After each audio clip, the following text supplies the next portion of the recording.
দুই ম্যাচে হেরে আগেই সিরিজ হাতছাড়া করেছিল বাংলাদেশ। শেষ ম্যাচে ছিল হোয়াইট ওয়াশ এড়ানোর চ্যালেঞ্জ।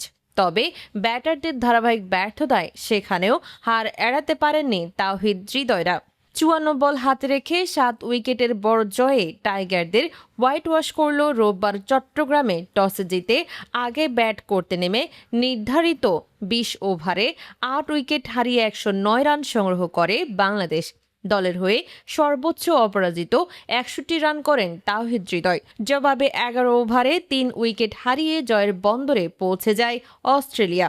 ওপেনিং জুটিতে পাওয়ার প্লেতে অস্ট্রেলিয়া যোগ করেছে ৫৪ রান।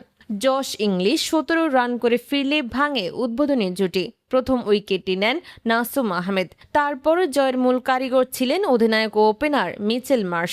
২৮ বলে ৭-৪ ও ৪ ছক্কায় ৬০ রানের বিধ্বংসী ইনিংস খেলেছেন তিনি। তার ব্যাটেই জয়ের কাছে পৌঁছায় দল। মার্শকে ৬০ রানে শরীফুল ইসলাম যখন থামান তখন স্কোর ছিল ৮৮ রানে ২ উইকেট। তারপর কুপার কনলি রিশাদের বলে ১৫ রানে ফিরলে টিম ডেভিড ৩ বলে ২ ছক্কায় ১২ রান করে দ্রুত জয় নিশ্চিত করেছেন। সঙ্গে ম্যাট রেনস ৬ রানে অপরাজিত থাকেন। এর আগে হোয়াইট ওয়াশ এড়ানোর মিশনে বাজে ব্যাটিংয়ের উদাহরণ রাখে বাংলাদেশ। টস জিতে ৮ উইকেটে করেছে ১০৯ রান। পাওয়ার প্লেতে ১১ রানের মধ্যে পড়ে যায় ৩ উইকেট। সেই ধাক্কা আর সামলাতে পারেনি বাংলাদেশ, বরং নিয়মিত বিরতিতে উইকেট হারিয়ে নিজেদের অবস্থাকে আরও অগোছালো করেছে। ৬৫ রানে পড়েছে ৭ম উইকেট। ১০০-র আগে গুটিয়ে যাওয়ার সম্ভাবনা জাগলেও ব্যাট হাতে একা লড়াই করেছেন ভারপ্রাপ্ত অধিনায়ক তাওহিদ হৃদয়। ৫১ বলে ৩-৪ ও ৩ ছক্কায় ৬১ রানের অপরাজিত ইনিংস খেলেছেন তিনি।